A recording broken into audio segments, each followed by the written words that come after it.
Your Fantastic Mind, brought to you in part by Sarah and Jim Kennedy.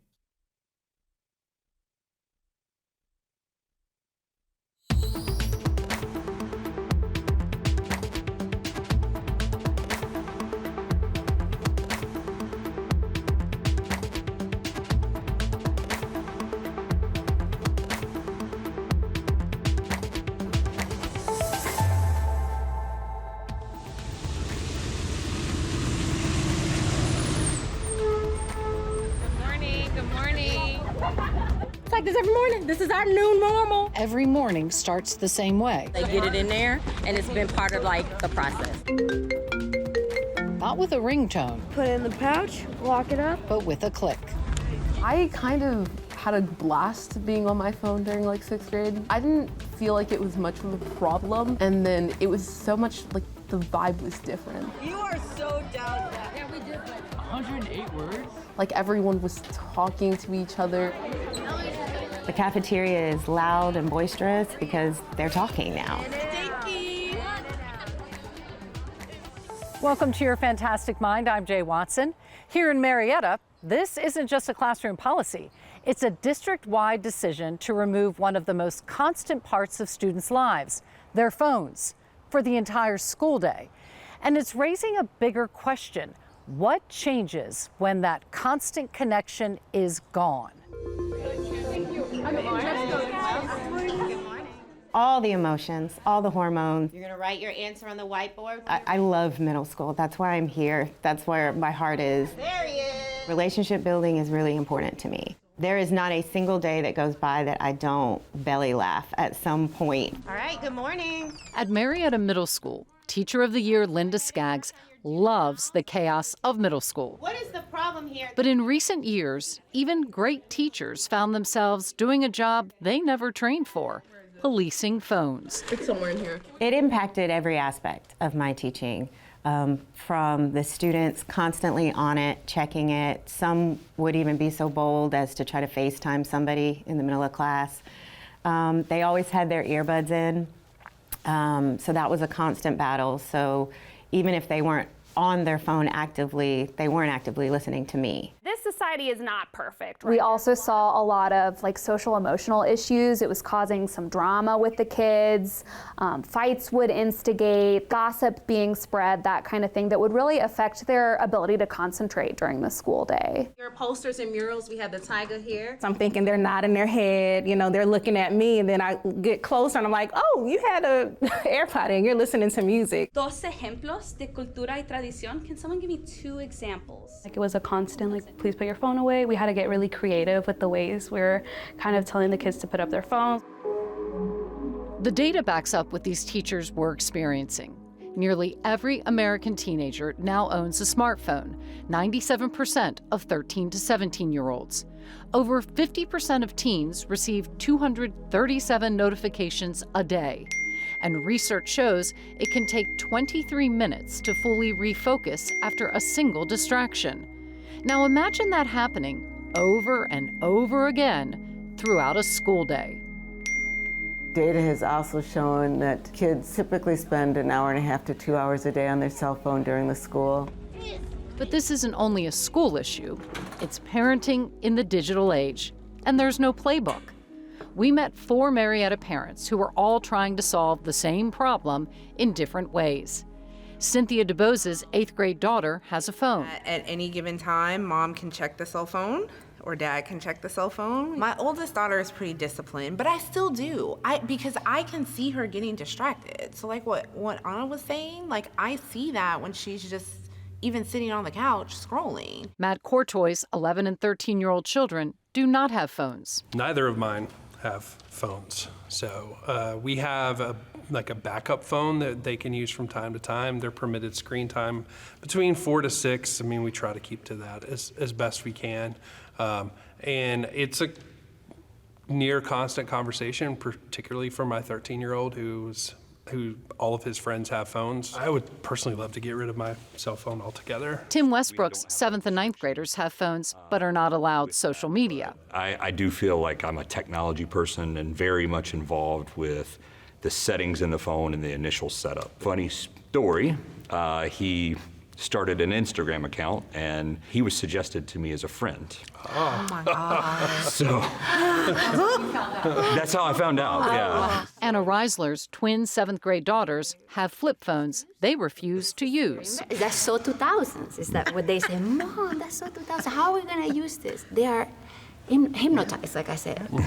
Looking at the computer, and I can be talking. Come on, set the table. Yeah, Mom, yeah, but they're not. So I can imagine if they had that at school, when the teacher is trying to teach them algebra or something. That's what home feels like. For some families, a school day boundary feels like relief. For others, it raises the question, who gets to draw the line? I'm here with Lauren, and we love math, don't we, Lauren? For Grant Rivera, this is personal and professional. So they told you X equals 5. He's a dad and a superintendent. Parenting has a whole new bucket, and that is the technology smartphone bucket. Jen and Grant Rivera have 2 daughters, 10-year-old Reese and 12-year-old Lauren. It shows up with them being on their computers, which they need to have for schoolwork. But now, especially with our oldest, she's smart enough to toggle between what is the screen for school and what is the screen for fun. They've talked to other parents about getting landline phones for their kids and have made group promises to delay buying smartphones. Let's make that pact. We're not getting them phones until 8th grade, because if their friends are on it, that's where they want to be. I've heard it said that when a child gets a screen, it becomes the center of their universe. And we battle that most days. This uncontrolled universe has a very dark side. And the other thing that scares me for girls is that the suicide rate has spiked so high. And that is just devastating and, makes me emotional just thinking about that a smartphone could make a child think about harming themselves, or just that comparison. And I'm just like, no, we're not gonna just give them a phone and say good luck. What does the data tell us? Rivera explored a phone ban back in 2019. And at the time, the staff said cell phones are not an issue in classrooms. And parents said cell phones are not an issue. After the pandemic, the classroom changed. I had teachers coming to me talking about kids cheating on tests and kids being distracted. I will never forget the mother who came to a board meeting to speak during public comment, and she said, hey, while my child in middle school was sitting on a toilet using the restroom, somebody reached over the stall and took a picture of him and then posted it on social media. And I thought to myself, this is no longer something we should sit passively back and watch. We have a responsibility, because this is spiraling out of control. After months of community meetings, the district acted. On August 1st, 2024, Marietta schools launched Be Focused, Be Present, Be Somebody. Every middle school student would place their phone into a magnetic yonder pouch at the start of the day and keep it locked until dismissal. So a yonder pouch is a pouch that has a locking mechanism on it. It can be locked and unlocked using a special magnet. Perfect. Staff have access to those magnets, but the idea is that a kid walks in the building, they turn it off, put their cell phone in a pouch. They retain possession of that pouch all day long. So if you're going to combine these. Then Rivera did something you don't often see. He invited public health researchers and mental health experts in to study the experiment. We simply said to them, we want to do this, can you help us do it right? Can you help us make mid-course corrections? Can you give us data that will help us make the best decisions for kids? Because listen, this was not about reading a book, this was not about opinions on the soccer field, this was about making sure that what we did had positive outcomes for kids. The green is representing the states that have enacted some legislation. Well, I've been in public health for 35 plus years. Emory Rollins School of Public Health researcher Julie Gass-Mararian has long studied health disparities and adolescent well-being. Phones weren't originally her focus. She was studying the influence of sleep on academic performance. And one of the biggest factors that we found is that kids were staying up and that they were on their cell phones during the at night and keeping them up late, in addition to their homework, but after homework they were staying on and texting. So that led us to start thinking about rather than addressing sleep, that we really needed to look at cell phone use. And what's really cool about it, think about this. Erin Harlow Parker is an advanced practice registered nurse at Children's Healthcare of Atlanta and an expert in adolescent mental health. There's plenty of research now that tells us that as screen time goes up, specifically 3 hours or more, your mental well-being goes down. So we can't ignore that anymore. I'm gonna pick a couple of these types. For many students, I usually just keep it in the back pocket right here. August 1st was a shock to the system. I felt like at first it was a little bit dumb. Frustration and confusion on why. But I think that the yonder pouches were a bit much in my opinion. A lot of people didn't really understand why they were put in the pouches. And I felt like it was a little bit unnecessary. They were just more frustrated that they couldn't have it during the day, being able to like scroll on TikTok or go like message their friends during class. I want you to close your binders. What are the pros and cons? We have a lot of control, a lot of problems. Teachers were seeing the frustration in students. Why are we doing this? Why are you taking my phone? You should let me be able to look at my phone. My mom needs to text me. All that kind of drama. But again, they're middle schoolers. They complain about everything. I could tell them to tuck their shirt in or tie their shoes, and they'd be like, ugh. We broke out into different discussion groups. At the start of the ban, Gazmararian's team began tracking the shift, while Harlow Parker's mental health team helped schools support students through the transition. Within weeks, the change was showing up in the hallways. Even while I was there, which was only 2 weeks in, what I was hearing from the teachers and what I noticed in the hallway also when we were passing between classes is that kids were engaging more, that they were talking to each other more. Well, we did the focus groups, and then we're now analyzing data, looking at pre and post ban, looking at academics and discipline. Even before the data was in, there were signs. In Marietta, we did focus groups with separate groups with teachers, parents, and students. And the teachers are ecstatic about the policy. They said they feel like they're in a totally new school. The cafeteria Throw it away. was noisy again. And coaches told researchers they were seeing something else too. We interviewed some coaches, and they said they were finding the athletes were showing up to practice much more focused and engaged even in practice because they haven't been on their phones all day. After 1 year, the research team surveyed teachers and saw a dramatic shift. Before the policy, 90% of teachers said phones were decreasing student engagement. More than half said phones significantly contributed to disciplinary issues. After the phones were in yonder pouches all day, 68% say they are better able to carry out their responsibilities. 68% report feeling less stressed. 0% report feeling more stressed. And there are signs academics are improving too. It has a positive impact on academics. Typically the effect is shown, it may not be shown immediately, but within a year and a half to 2 years that they're starting to see an impact and improvement of academic test scores and grade point averages. And also that the impact is much stronger among disadvantaged or underserved kids or lower performing students are more likely to, are having a greater impact when they reduce cell phone use or eliminate cell phone use. And this astounding change within the students themselves. The next year, their phones were pouched. There was a 22% increase after we limited student access to cell phones and smartwatches, a 22% increase in students self-reporting that their classroom environment helped them learn better. Listen, I can't get my middle schooler to agree to anything. And yet we had kids, 22% more said the classrooms are better. So I got teachers over here who feel like they can build better relationships that are more successful. And I got kids, very high percentage of kids saying, I can learn better. Like, those numbers don't lie. So mutualism is when they both benefit. Do they both benefit? Nope.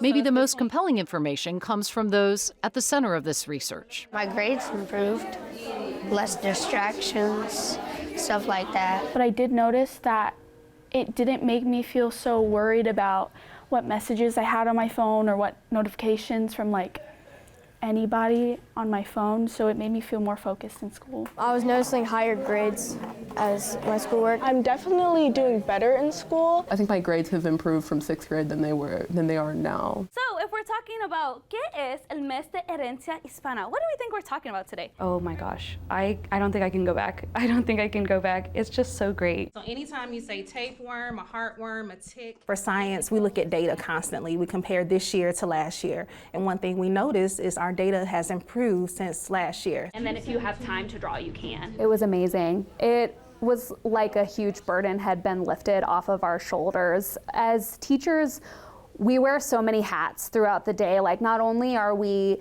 giving them instructions and teaching them the lessons and encouraging them to be critical thinkers and independent thinkers, but we're also nurses giving out Band-Aids. We're also psychologists helping them with their friend issues or relationship issues. I never have to stop a lesson because of earbuds or phones. And you're seeing those in the test scores. I'm the same teacher I was before. I'm teaching the same standards and the same content. Kids are kids, they're the same kids, but the test scores are 20%, 30% higher on the same tests from previous years. In the fall of 2025, more than a year into Marietta's experiment, Emory-Rollins School of Public Health surveyed more than 1,000 Georgia parents. 71% supported restricting cell phones during the school day in high school. Supporters said it improves focus, social connection, and mental well-being. Among parents who opposed restrictions, 75% said the biggest concern was emergencies, being able to reach their children. Researchers found support is strongest when schools pair restrictions with clear emergency communication protocols. And unequivocally, what the experts would say, the first responders would say, was we don't want a child being distracted by a cell phone in the event of an emergency. In the event of a school shooter, God forbid, we want children listening to the directions of caring adults, not distracted by their phone. In a survey of state superintendents, one barrier comes up again and again: parental resistance. But there's a reflective question, which is, does your child need to be able to contact you, or is it really about what you want as a parent? And I think schools are sacred. It is a window of time where we help children be the best version of themselves, where we support and nurture their independence. Marietta City Schools' cell phone ban policy could expand to include high school students. Even in Marietta, resistance didn't disappear, it shifted. I believe the success we've had at the middle school. Rivera worked to extend the now successful middle school policy to high school, and parents pushed back. Our biggest fear is something happens and it either could have prevented it or it could have mitigated it. The compromise? Put phones away, except during lunch and class changes. I, as both a parent and an educator, I respect the fact that parents have said, well, we have to teach them digital citizenship now, or they're going to go off and not have those skills. Well, you can also do that in your home. What I want is for kids to be present. I want for kids to build relationships. The elementary parents would stop me at the soccer field and be like, amen. At a conference at Rollins School of Public Health on cell phones and teens, despite these strengths, there are the recognition by Georgia lawmakers that adults are just as addicted to their phones. Raise your hand if you've ever known that you've been going to be late for a meeting and left your cell phone at home and then turned around and go get your cell phone.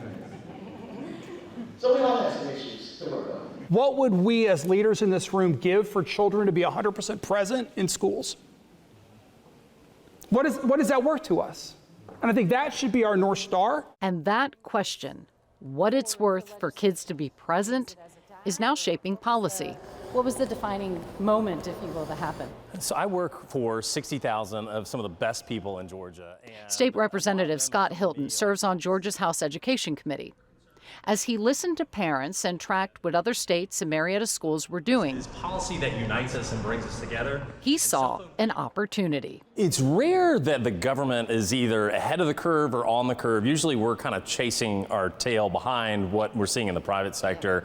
In this case, I feel like we were right near the leading edge. Like the pouches are the most effective affected. Because In January of 2025, Hilton drafted a bill that would require all Georgia schools, K through 8th grade, to go bell to bell, no cell. There was a lot of positive feedback. In a rare move, the bill had massive bipartisan support and moved quickly. We were a little afraid we'd get pretty significant pushback from parents and guardians, and it turned out it was quite the opposite. I mean, we had hundreds of folks reach out to us. Congratulations, great idea. Thank you for doing this. When Marietta started imagining how our classrooms could be different. I am so grateful for leaders like Superintendent Rivera. He is really on the leading edge of this issue, and all of us are changing lives when we do this, right?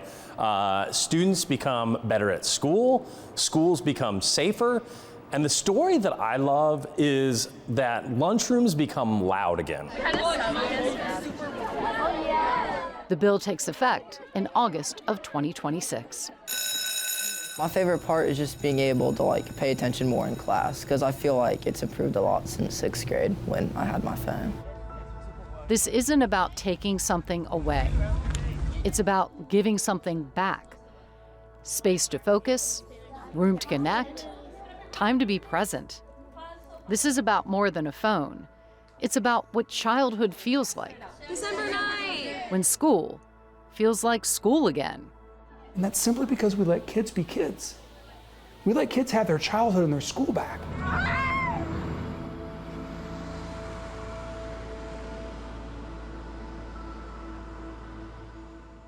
When we first came here, this was a local decision. One school district willing to try something different and measure what happened next. But when leaders here tried to take the next step, expanding the policy to high school, they did hit resistance. Parents pushed back and the district compromised. Well, that tension between what schools see and what families want is now playing out on a much bigger stage at the Georgia State Capitol, where lawmakers are revisiting the same question, this time with data in hand. Kids, in fact, do not learn when they are on their cell phone in class. And so this is why we are here today to consider expanding this into high school. As more districts implement restrictions and researchers, including the team at Emory-Rollins School of Public Health, study the impact, the conversation is shifting beyond individual schools and individual districts. I do not see this as a cell phone restriction or bill, but we're talking about academic integrity and social, support for our kids. From anecdote to presenting evidence before a state legislative committee on education. And through all of this work, we have learned that high school cell phone restrictions improve teacher satisfaction, student focus, social connection, and mental well-being, as well as a number of academic outcomes. Although parents' emergency concerns are understandable, they can be solved through a clear emergency communication protocol. I move to pass House Bill 1009. The result, a new statewide law requiring high schools across Georgia to go bell to bell without cell phones, with time to plan and adapt before it takes effect in the 2027-28 school year. So all those in favor say aye. Opposed? Okay, you are on to full. Congratulations. Thank you, Madam Chair. Thank you, committee. What began here in Marietta helped to inform what happens across all of Georgia. That will do it for us this week. See you next time on Your Fantastic Mind.